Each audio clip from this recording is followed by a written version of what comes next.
What I wanted to talk about this morning, and Deacon Shellbetter wants to share with you guys too, is the whole idea of what mentoring is.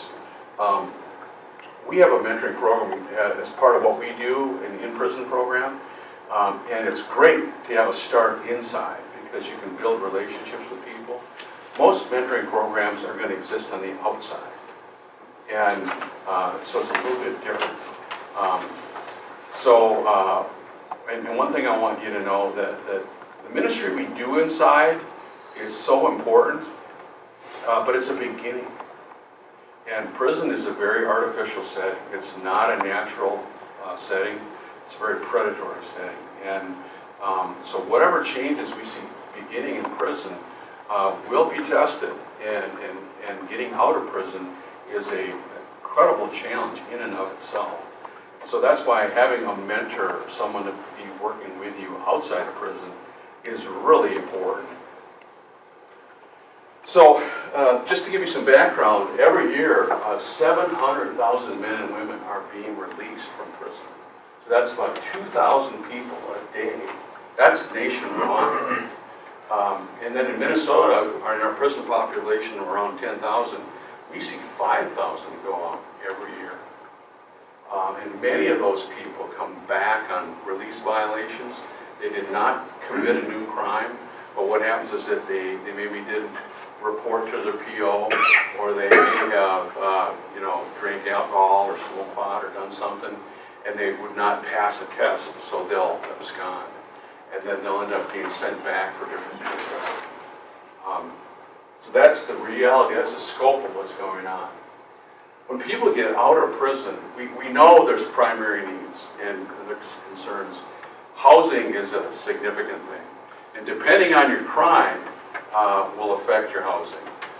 Sex offenders have incredibly difficult time finding housing because nobody wants to rent them. And if you're a level 3 sex offender, it's just very, very difficult to find housing. So housing is an issue. Many times people come out of prison will go and live with a family member, a friend, or somebody who has an approved for where they can go. Employment is a big issue. Many people come out of prison with very little money. And so they don't have money for a car. Many of them don't have a driver's license. Many of them have fines on a driver's license. So imagine coming out of prison without a car, having to pay a $750 fine, and you have to get your license reinstated.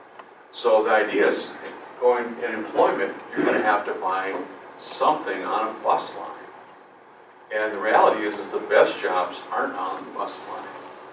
So you see all the different barriers that exist to try to, there are some very good jobs out there, but like for example, a union job, you really need to have a car to be able to go to union jobs, because union jobs are different places. So you can't just take a bus. Rick's working on Rosemont, you wouldn't be able to get a bus to that job. So those are the challenges, the practical challenges. And then the third area is that people really need relationships. And they will pursue relationships whether it's negative or positive. And like we've just mentioned in our panel, if you have one negative peer, what we're talking about is someone who's actively still engaged in criminal activity or still wants to use. There are people who, as soon as they get out, they're going to go back to what they did. And if you continue hanging out with them, you'll get sucked into the vortex of what they're doing too. There's no way you can. I've never seen someone hang out with people doing drugs who stayed sober. I never have, and I never will. It'll only be temporary. So that leaves a choice for them. They have to decide to say goodbye to all the people that were part of the lifestyle that brought them to prison. And that's a decision they have to make for themselves. And we try to have good, healthy discussions ahead of time about that. But if they just say, well, we'll see how it goes, it's just as easy as going to the wrong party, as getting in the wrong car, as looking up the wrong person on Facebook. Before you know it, you're back in, and you're selling easy money, and it's hard to get back out of that. So having positive relationships is important, and developing a sense of community is critical. So community, and we're talking about the idea of acceptance, of belonging. God's made us all with a need to belong, to be with other people, and to experience acceptance. And so the idea that people come out of prison are extremely vulnerable because they're coming out of an intense environment, and they really need to have a sense of connection with someone. That's really important.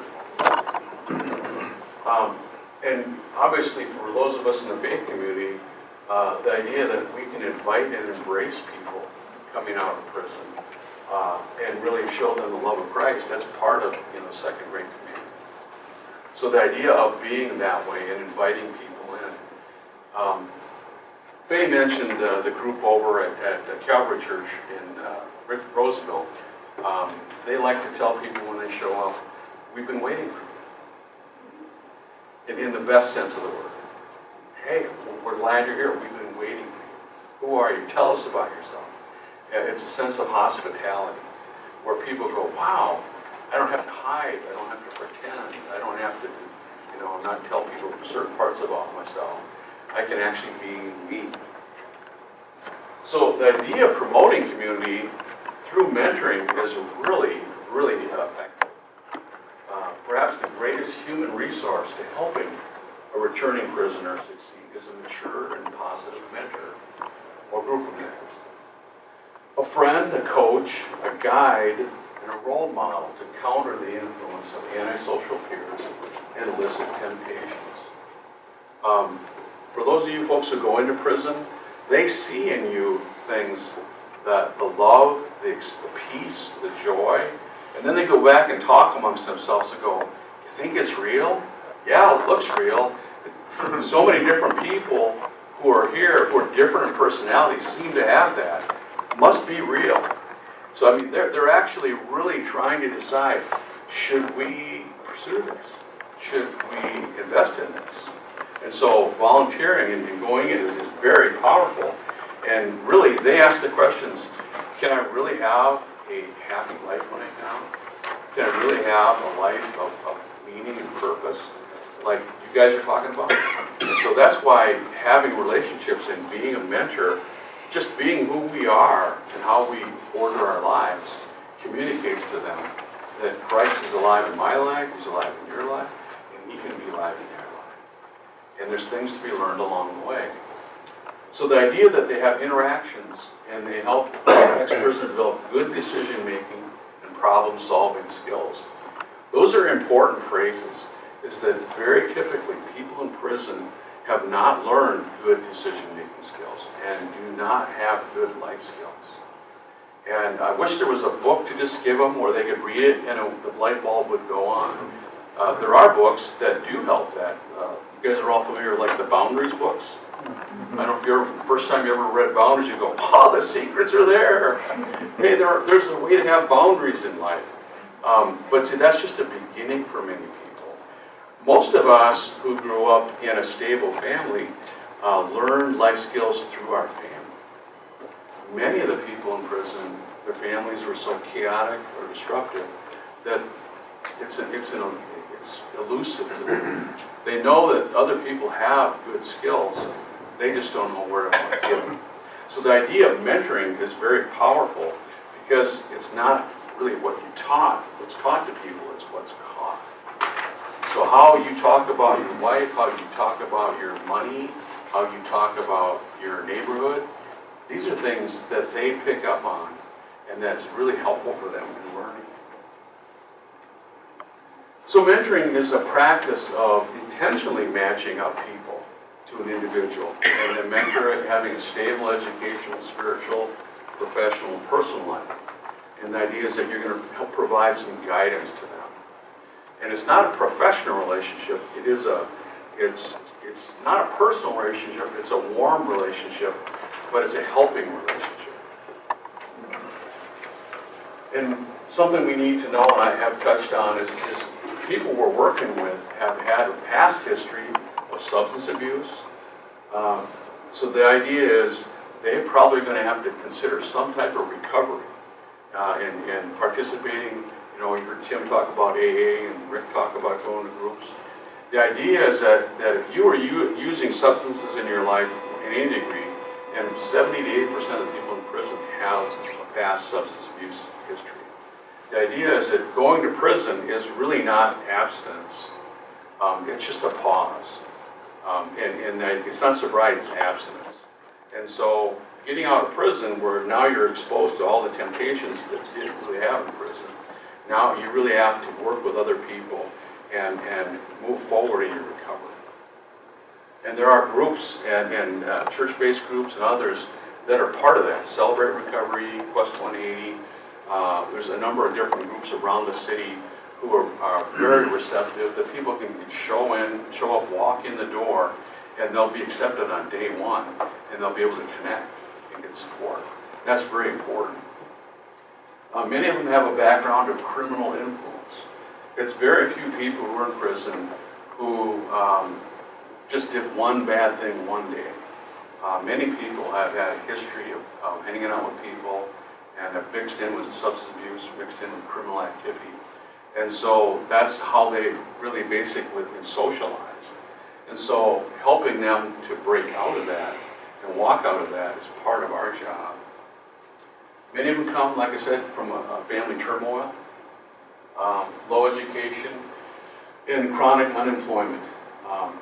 And that's a challenge too. There's different employment readiness programs out there. They're really excellent. Summit Academy, it's a free program that'll take people in and it'll teach you all sorts of construction trades, certify you, and they'll place you in a good job. So there's good pathways out there for employment. And then too, I wanted to point out that people are affected, and Tim made comments about this too. When you're in prison, it's not a healthy place. And being in prison has a really negative, destructive effect on people. So being in prison promotes fear and distrust, and many times people carry that out the door with them. They think that prison, the hierarchy there, the threats, the constant vigilance, they many times carry that out as a habit out the door. And I've had people ask me, what does that cashier think of me? I'm thinking, well, who cares? Just pay her. Go home.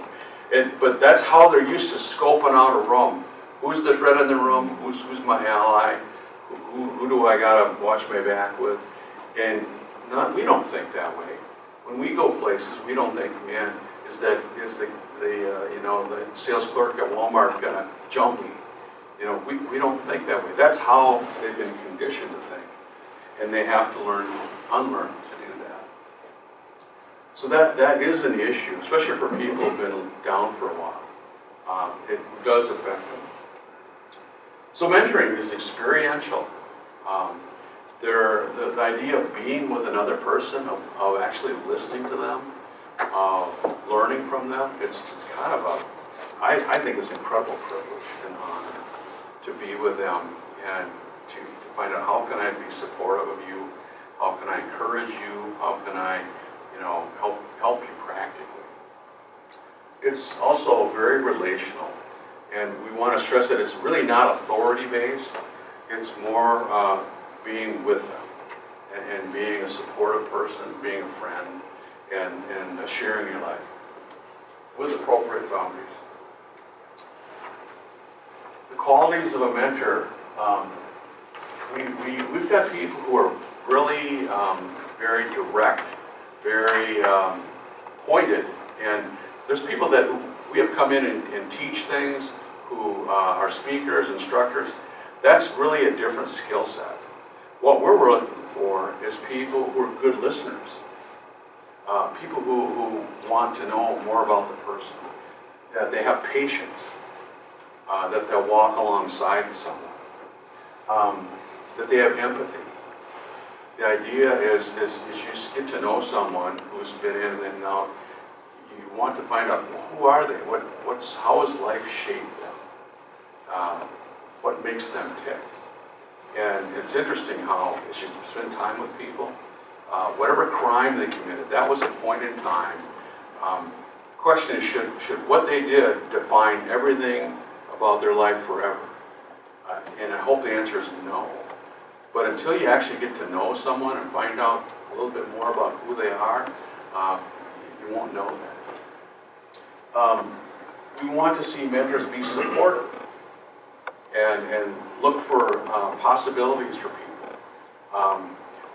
When people come out of prison, they have a lot of fear, a lot of anxiety, and there's some reasons they should. There's a lot of barriers. There's a lot of judgmental stuff going on, and it's very easy for them to get discouraged. So as mentors, we want to be possibility people. Have you thought about this? Have you gone over here? Could I give you a ride to a job interview over here? Have you got your resume up to date? You know, we're encouraging people. And we're doing that to be practical. So the idea is that there's finances involved, there's housing involved, there's all these ways you have to order your life that we can coach them and encourage them if they're open to that. As you develop a relationship with a mentee, we encourage you to hold them accountable. So when they say, here's my goals, and this is my plan, and you talk to them about their plan, you want to find out, so did you do what we talked about last week? Did that happen? And when they say, yeah, I don't want to talk about it, well, that's not a good sign, because that's not being accountable. And a lot of times where people get into trouble isn't the fact that they just go out and relapse. A lot of times is they get their priorities screwed up. And the idea is that when you get out, there's basic things you have to cover. We had a guy who was still in work release. He really wasn't on his own. And in his mind, everyone was driving a brand new truck. Not a truck, a brand new truck. And he was discouraged. You know, I just don't have enough money to get a brand new truck. And he was getting him down. And so his mentor explained to him, well, everyone who's driving a brand new truck either saved up the money for that truck or they established credit to buy that truck. So here's your job. If you do this on your job over the next year, chances are you would probably qualify, if you wanted to buy a truck. And so he realized, hey, that makes sense. Well, what do you think he did in a year? He bought a new truck. But you see, that whole idea was discouraging him because he thought, hey, I'll never get there. I don't know how to get there.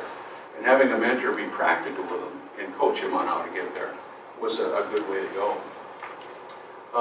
Mentors want to encourage people to be consistent. And the idea is if you're in and out of somebody's life, if they can't get a hold of you, you know, there are many people in prison, they have a history of people leaving them. And so you don't want to be another person who's leaving them. So that's why it's important to consider if you want to be in someone's life, you need to consider, can I be present in their life on a consistent basis? Because if you can't, we've had mentors who can't, and I've dismissed them. Because I won't do that to people. That's not fair. So we need that, and we need people to be honest. And you know, we all have stuff we're working on. So there's stuff that we need to be honest. And then we need to keep good boundaries. Many times our empathy will cause us to cross a boundary that we need to probably raise our hand and ask someone if we should do something and cross a boundary.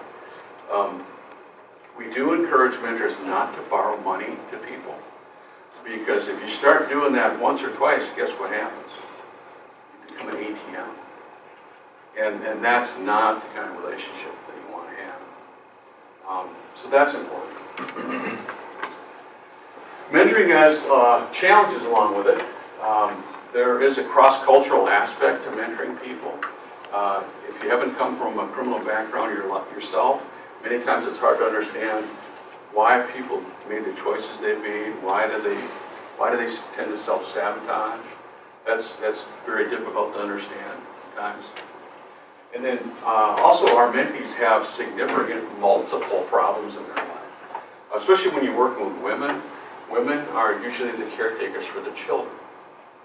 Sometimes women have kids by more than one dad. Many times the dad is not in the picture. So there's child support issues, and then there's anger from the mom towards the dad, as to whatever happened in the past, and are you paying child support? And it can really complicate an already challenging situation. So the role of mentor is really to be not really doing Bible study. We do encourage people to read the Bible, of course, and to apply what we know in the Bible, for sure. But a mentor really is to help connect that person to this life that they need to establish. And so we coach, we cheerlead, we encourage, we check in. Hey, how did that job interview go? Oh, you didn't go. Well, tell me about that. What happened? How do we get back on the horse again? How do you had a slip last week. Okay, what do you need to do to get back on top again? What do you need to do to keep going forward? And like I say, it's a relational bridge. Hopefully, success would be as you help them get connected to other people in a job, in meeting other people in a faith community, in a recovery community, as they start to populate their life with other people. You start hearing them talking about, hey, I went over here, I went bowling with this guy, and hey, we went out and we had a picnic with this group. When you start hearing this community starting to show up in people's lives, your role is probably one of just kind of stepping back a little bit.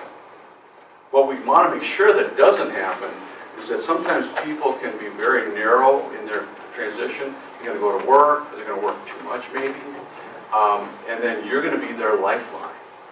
And what happens is you'll find out that they're not populating their life with other people. And then you're being their crisis guy. And if that goes on 6 months, 7 months, see how that's not a good picture, that's not a healthy picture. So that's why we want to push back with a person. Hey, we want you to get involved with other people and have other friends in your life. And that way, that's going to be a healthier picture. So the idea is just we're going to be ourselves, be a good role model, and connect mentee with a local church, and encourage them, just be positive, supportive.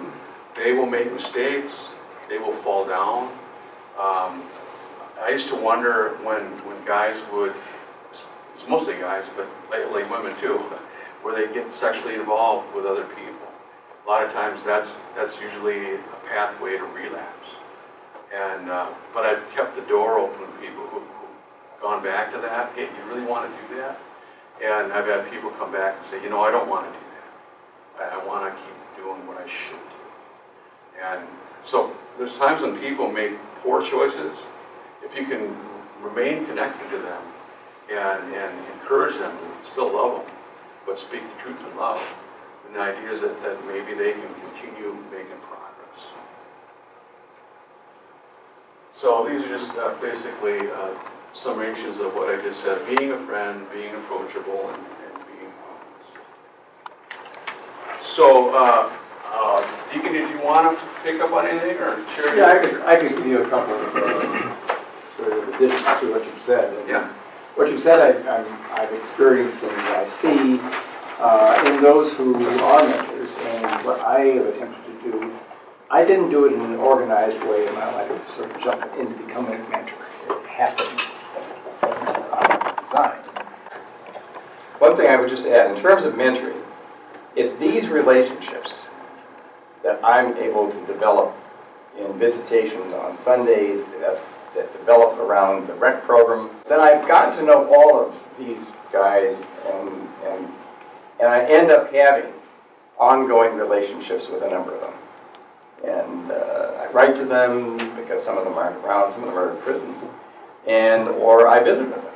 I've got 2 guys I'm visiting with regularly that I first met when they were 16, and now they're 28.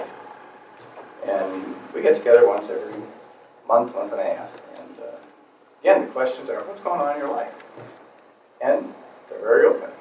And they want to visit about this kind of thing. So that's, at its core, what this relationship is. It's a set of relationships that are absolutely critical, I think, to the lives of these guys. And you just develop this kind of relationship. Yeah. Is the DOC becoming more open to mentoring? I mean, with our rec ministry, we're pretty much told Right. only do that. You Yeah, can't do anything else, and yet that seems to be just a critical part in helping these guys in the transition. No, You know? they're not. They're becoming even harder. They're coming harder in the well, mentoring aspect. look, let me answer too.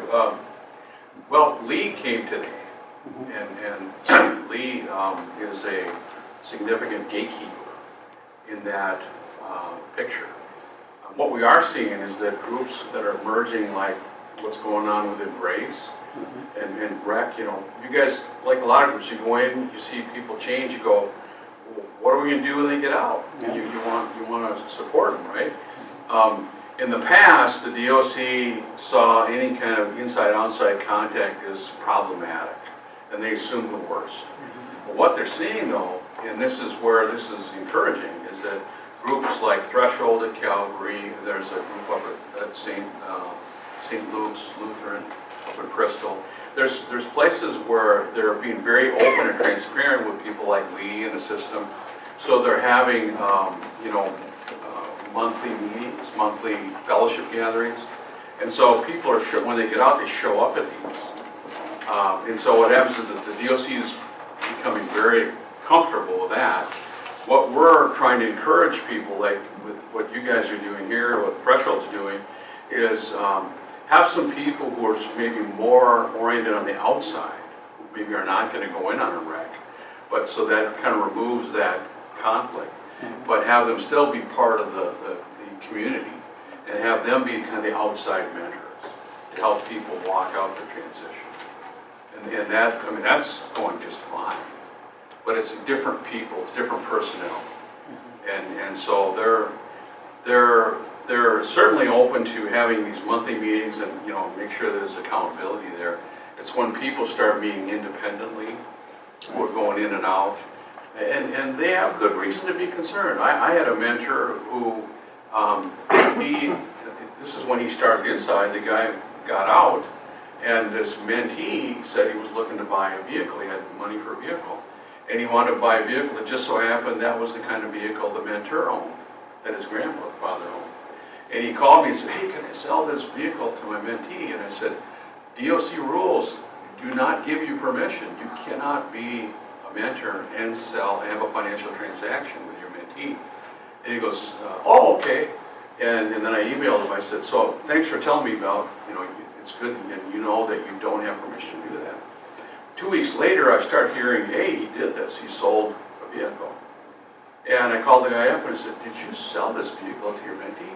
Oh, yeah. I said, what happened to that conversation we had? Oh, I thought that was just a suggestion.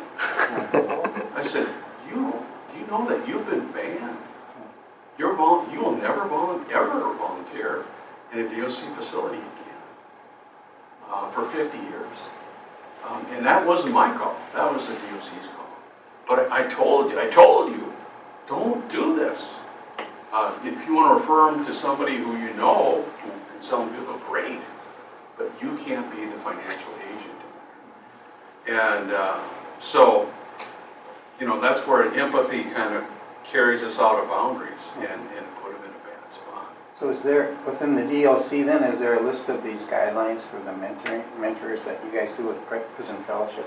Well, if you're an inside-outside mentor, there's permission to have that set up, but you have to be part of a DOC-approved program. You have to someone supervise it, which is what I do, and then you know you have to show that you're overseeing it.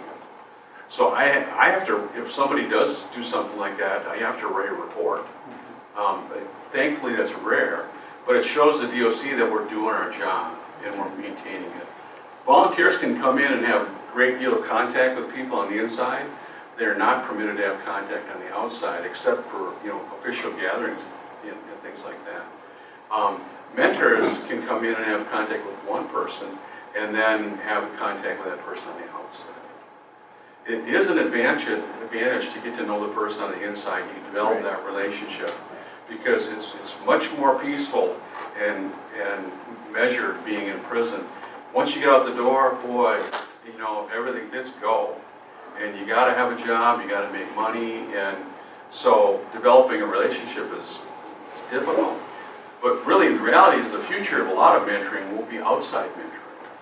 So that means you'll meet someone that maybe you guys have refer to a guy, and then you'll start connecting with that person and setting up expectations of how will we conduct this relationship.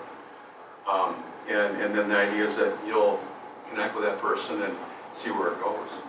Are they limited to one person at a time, or? Well, on the outside, if you're not going in, then it's not a DOC issue anymore. Oh. And the idea, though, is that you're maintaining good boundaries. We've had people who get out who, surprise, surprise, manipulate. And they get people, buy them cars, give them money, do all sorts of stuff.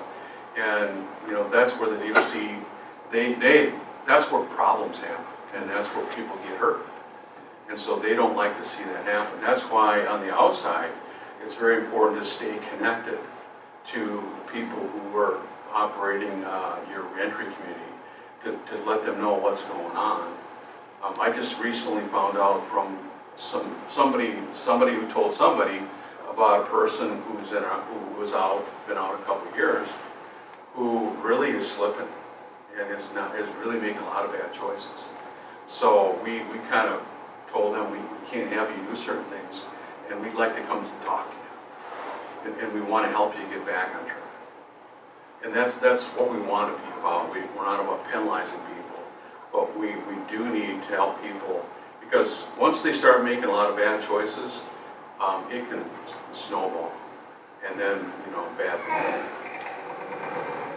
Someone who's completely new to this, can you kind of explain what the first year would look like? How That's much a great time you spend question. That's a great in, question. out, Yeah. daily, weekly, Yeah. that kind of stuff? Yeah, I've got a thing I hand out to people that talks about the first 30 days, the first year, and the first 3 years of what to expect in that picture. Okay.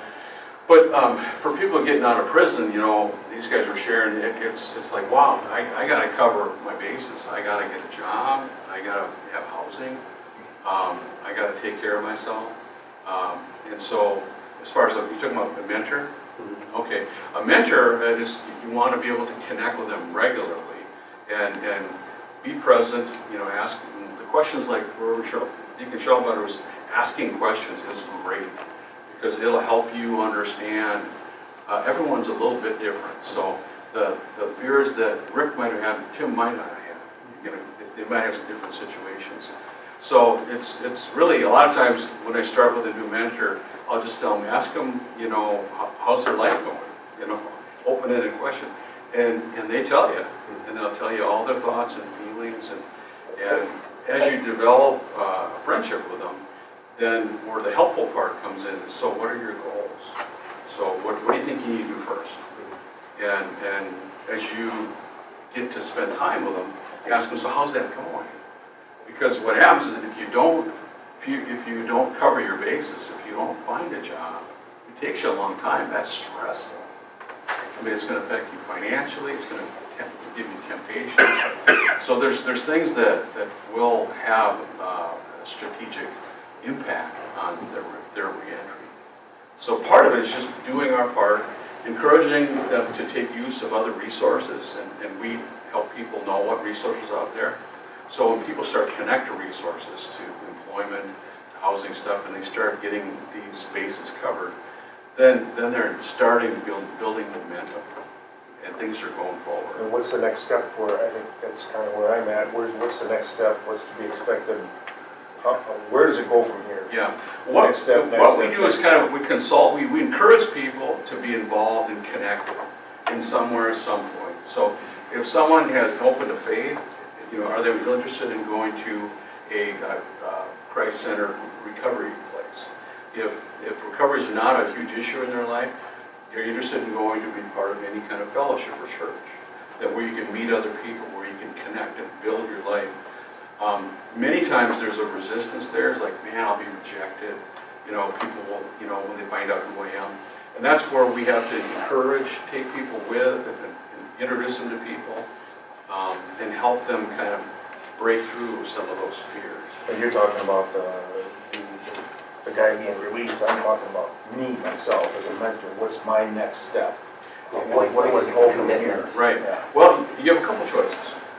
One choice is you can talk to Faye and Kevin, because and what Dave's doing, Dave's actually mentoring everybody. And so as you guys have met people in the rec program, I understand, there's people coming down the pipeline who will be getting out. And what we're trying to do is, how do we help put together a good mentoring program on the outside that helps you have an entrance point, and then, you know, let people know what's going on when you're mentoring people. So there is other classes to take, there is some Oh, other yeah, instruction this that I have to go is through. 101 here. Right. So there's a lot of skill stuff, So and there's, Kevin, you're the guy to look up things. Yeah, and actually, Tom has been gracious enough to help us out yeah, in giving us guidance for the mentors. Okay. Yeah, One there's thing you training. should know too, though, is that a very high percentage of those who are coming out of prison are, as I think Lee said this morning, a third of their sentence is going to be supervision outside of prison. They've left prison, they're continuing to be supervised by probation agents, they often have case manager. There are specific activities that they're required to complete, as for example, treatment. It's really important to begin, as you begin to mentor somebody on the outside, that you have some understanding of what all that's about, because it has a profound effect on what they're able to do, how they think, what they can do. Because they're still under control of the DOC in an intensive kind of way. And they have feelings about it. And they're not reluctant to talk about it if you want to know. But it's important in that initial relationship that you're developing to know, so where are you coming from? What are you finding as challenges? I had one young fellow who I've gotten to know fairly well, and he called me and said, you know, I'm looking for a job. And I said, well, okay, fine, I understand that. And he said, I'm going to a temp agency. Can you give me a ride? I said, well, I can give you one ride to that, but I can't give you rides all the time. I'm not your driver. I'll help facilitate your first trip. So I did. And he's very grateful for that. And he got some other. The amazing thing to me was that over a year and a half, he ended up getting 10 different jobs. He continued to call me and keep in contact. But I would say, how is the job business going?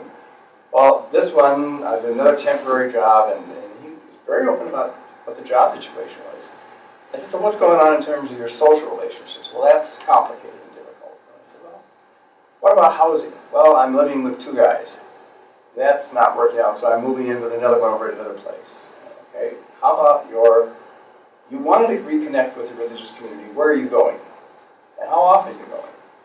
Again, you just inquire. It's this inquiry that is not just curiosity, it's really your interest is expressed in the question that you ask. That's what's central to the relationship, because you are really opening yourself a little bit. I'm not sharing a lot of my life. I don't tell them about my grandchild and my children and my home and I don't tell them about any of that stuff. I never do. It's not that I couldn't, but I don't. This is not that kind of a relationship. I am asking them how they're doing. And they're very grateful about my inquiry because I continue to be interested in them. It's like any friend. Just hang on a second. The part of the purpose of this type of conference is to stir interest and raise awareness. So if you guys have interest in pursuing this, talk to Kevin and Faye about what that would look like. I can tell you, we will be doing future training. And even with people I work with in my program, we used to do training once a month. And now we do it every 3 months because there's so much to learn in this whole picture. And the thing that I want to encourage you is that nobody's just going to say, hey, do a good job and call us now and then. We're going to supervise people and make sure that things are going on track. Like one of my mentors said, I would never do this on my own. You just could get into all sorts of trouble. So the idea is that you're going to meet with people and then you'll check back in with other people. And the idea is that we will process stuff with you and help you understand what's going on. After a while, you get a sense with like the Deacon sharing is what does being on track look like, and what does being off track look like, and those are things that we want to help, but we can't directly control. Dave, got a question? Well, actually, I just, I had this the percolating was talked about, and it percolated in me for a while, and so I was sort of intrigued by this and got involved. And without any preconceived notions, and what I'm finding out is that all of my non-preconceived notions are fairly accurate, because it's very difficult to know how it's going to go, because it's a relationship. Now, the challenge that I'm having with the guy that I'm working with is that I'm not sure if he's all in. And so I'm having, he cancels on me. And he's busy, he does have a job, and he's been working a lot. And he's got a couple of children by 2 different women, and he's also got another relationship with a current woman. And so we've had a couple of times when we've been established and set up in time to meet, and then I get the text message right beforehand, you know, it's not going to work out for me today, and I'll be in touch. And so, you know, you're not sure, anybody that you meet, you're not sure how this relationship is going to go. I mean, you know, your whole life has been like that. I mean, you've had relationships with some people that went well and some people that didn't. And I'm, you know, so right now I'm in a challenge, I'm in a challenging relationship. But life is full of those. And that's really a normal experience in mentoring, because people will get out, many have very good intentions. Sometimes they may not, but talk that way. And you will find out over time. It's really not what people say, it's what they do. And so you can say all day long, yeah, I want to really have these good intentions. But if you don't do those, you really don't. So that's one of the challenges of working with people, is that you don't know how it's going to go. You just have to do your part. Is there a list someplace of churches that have committed to welcoming ex-offenders coming into Yes. their church body? Yeah, there's a whole bunch of them that operate in different levels. Some are generically, they welcome anybody to come. Some specifically have recovery programs where people fit right in. Some are intentionally welcoming people who are coming out of prison. Yeah, that's the list. I think. Yeah, that's a smaller list right now, Do you have a but list? that's growing. Do you have a list of that? You don't have a list of churches? Where would we find that list? Well, I can send it to you. Yes, please. Absolutely. Yeah. Do you find with your mentors, do they have any relationship with the caseworkers so they understand this individual more before they really They get don't in? have any contact with caseworkers. No contact with caseworkers? And I don't even encourage them to have contact with a PO, because I don't want them to have the hat of being the police. Because if a mentee doesn't do what he needs to, then he needs to have his own consequences. And I don't want that mentor being looked like he turned them in or stuff like that. We only ask mentors contact me, let me know how things are going with people. And I'll rarely ever contact a PO unless somebody's in danger. Then, yep, you're gonna do that, because we can't. So that's a separation. Yeah. But really, I mean, when it comes down to reentry, each person that you have to take ownership of your reentry. And as mentors, we encourage people to do that. There's many who won't, and that's going to affect their lives negatively. But we want to encourage and empower people to take responsibility for their lives. But if they make poor choices, many times the consequences of the poor choices are what they need, you know, to learn and get it going again. Is there any law or rule or procedure that would prevent several people going to the same church? Oh, no, not I at all. mean, that isn't prohibited in parole? No, not at all, no. The church is seen as a supportive, like this recovery group, anything supportive, they want you to. Is that officially written down? Because where the section of town where we live, there's a lot of pushback against Christians. A lot. Oh, from the community? Yeah, from the community. Well, that's another issue. Kind of hostile. Randy might have a perception that you're promoting, you know, potentially dangerous people being there, and that's another issue. Okay. Yeah. I just wondered if there were any specifically written down things that it's okay. You know, like Switzerland. Oh, not really. It's important, man, I'm not kidding, it's getting kind of hairy in my neighborhood. Yeah, They don't want anybody coming in with records or sex offenders or. They really. Yeah, the that's neighborhood. a family issue for sure. That's a problem. Yeah. Well, there are neighborhoods, unfortunately, that are huge concentrations of sex offenders that are released in. Well, that would be ours, I wasn't specifically But I'm just saying thinking that sex the offenders. highest. that is a real issue, and we're not dealing with it. So The irony is sex offenders have the lowest rate of recidivism of all. I didn't know that. What was it? They have the lowest rate of recidivism, less than 10%. Right. So, and there's no, research shows there's no relationship to where they live and who becomes a victim. Right. Most of that has to do with the relationships they have, many times family ones. Right. Or they're gonna pray, they'll look for situations that they'll pursue. But it's really not about schools or daycares. But that's the perception in the community, isn't it? Yeah. It is. It's It is, not yeah. the case. You know, you've heard the old phrase, you can't see the forest for the trees. That can be either good or bad. And, you know, if I have someone that's close to me in my life and they're in front of me and they're positive, then I'm not going to see the trees of negativity because I'm close to the source. You know, show me your friends, I'll show you your future. Yeah. Well, And when my PO saw that I was on the right track, he opened up and revealed that he had been in prison for slinging drugs. He had turned his life around. He got into the correctional industry to try and help people like me. Yeah. But he didn't open up right away. Right.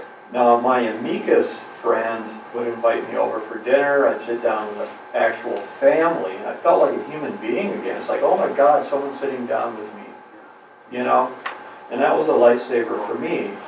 But I had to earn his trust first, Right. and he had to trust God over me, though. You know, this is a prison ministry, so if we're putting humans before God, then we shouldn't be here. You know, so we just ask God, what should we do? What do we do next? What's next, you know? And once we've thrown the question out there, all the answers are going to absolutely come. When we give it up, God shows up. There's never a 3-day waiting period. Always, always. And the system will fall in line when we cover it with prayer. Because the system is in God's hands too. Everything is. In God's economy, nothing's wasted. But it's really important to me to be viewed as a human being with a heart and to be treated as an equal, not as an inferior, not as I'm a superior, but just human, you know? And that equality in Galatians, you know, it says in the household of Christ there's no male or female, no slave, no master, no rich, no poor. And if I'm being talked down to by somebody, they're not helping. And if I perceive that they're talking down to me, I'm hurting myself. God is the solution. That's not what happens on the outside, it's what happens on the inside. So I'm just thinking we need to connect as human beings and just to keep our hearts tender for God, first and foremost. And I ain't preaching, I'm just saying. It's so important, you know? It's good. Right. It's funny, the common response of many people who volunteer is, I get more out of this than I'm bringing to the table. Isn't that funny? You go in there with open heart to love, and you come away. It's funny, I always thought maybe that we have a lot of male volunteers, and maybe their wives kind of resent their coming in. And I'd ask them, well, how's your wife feel about coming in every week? And they'd say, oh, she loves it. I said, oh, really? And she said, it makes me a better man. And I'm thinking, I can absolutely see that this idea that I've come to help, but I'm actually getting more out of it than the person I think I'm helping. That's a cool